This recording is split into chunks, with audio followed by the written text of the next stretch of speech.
Hello po sa lahat. Sa video pong ito ay aking lutuin ang mga clams na nakuha ko noong isang araw.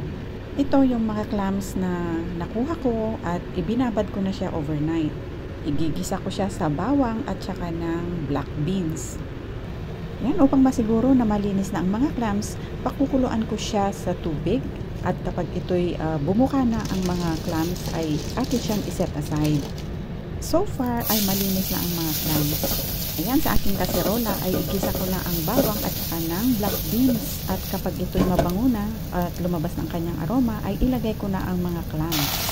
Ayan, sandali ko lamang siyang gisahin. Dahil luto na ang mga clams, kaya ilagay ko na din ang kanyang sauce.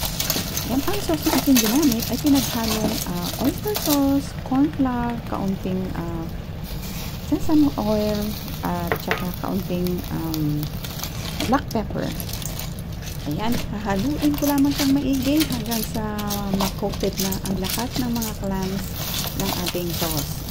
Ayan, pwede rin maglagay ng mga red chilies kung gustuhin ko natin na medyo maanghang-anghang. Dahil ayaw ni amo ng maanghang, kaya't hindi na ako naglagay. At ito, ready na ang ating ulam for today. Marami pong salamat. Kita-kits ulit sa next video.